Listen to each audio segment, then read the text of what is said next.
Okay, so we want to break this out into a custom hook. So what we're going to do is in the append assessment we have these. So let's create a new file.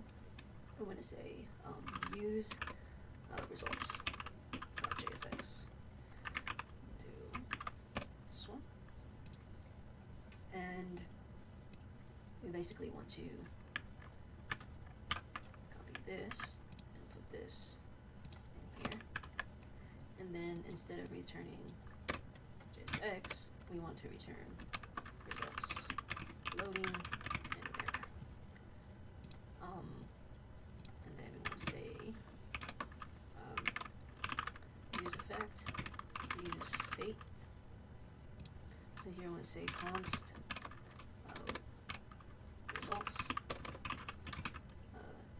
set results, use state, and we're going to have it to. So I think we basically have it like this. So we have empty and array, and then do const loading set. Oh, sorry. Is loading set is loading. Use state to true. Normally, like, there's been a lot of tutorials and a lot of articles that I go through, and they all start with false. I like to start with true because I want it to be I want it to be true from the get-go. I want the loading component to be displayed until we get the results from the API. That's just what I want in this particular project because a lot of the display in the is very dependent on the data that I fetch. So if I put it to false, it's going to sometimes it's not even going to go in here in this function, and so it's just going to render an error.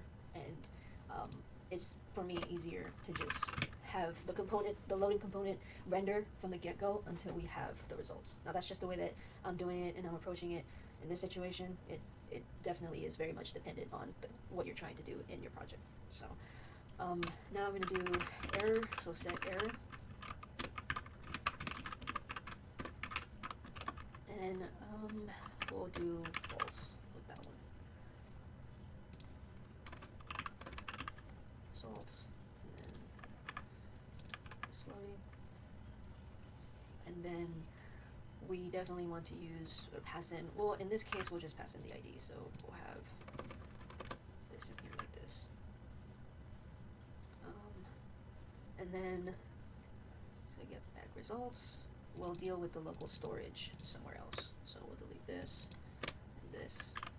And then in here, we want to, after we console log it, we also want to set error and have it be get results.error. So back in here, I want to delete this. And actually, I think, no, we are not. Okay. So I don't think we are using this yet. So what we want to do is const and get the results. It's loading an error, and we want to get it from use results component. Hook, sorry.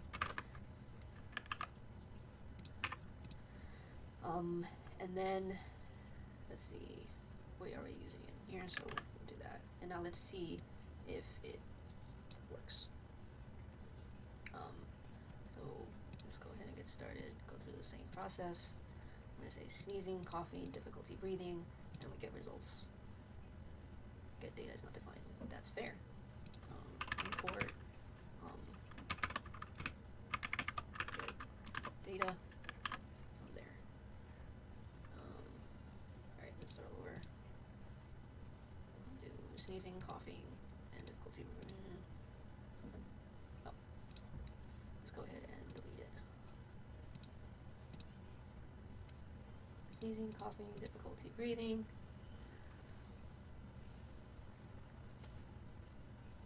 What's going on? Oh, I do need to pass the ID. So we're gonna do head import. And actually, I don't know if I can do this. I think this is okay. Boom! I mean, it works, but let me see. A non-boolean attribute item. If you want to write it to the DOM, pass a string instead. JS 608.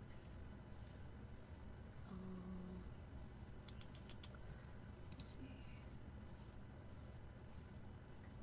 Form 2. Oh. I should probably delete this. We don't need to do that anymore.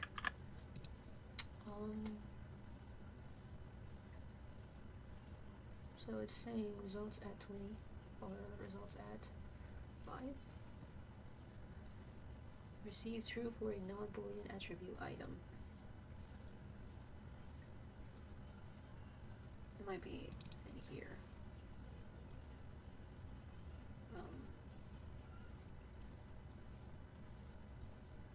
It's rendering the results still. So we can now delete this.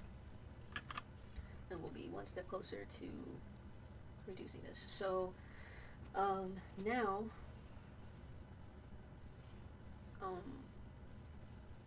what we want to do is the results dot length is greater than 0. We're rendering this. If it's not, then we want to render no results. Okay, that's fair. Alright, so we got that going. On our next video, we're going to try to break out more components, abstract them a little more, and figure out like what else how we can go about doing that.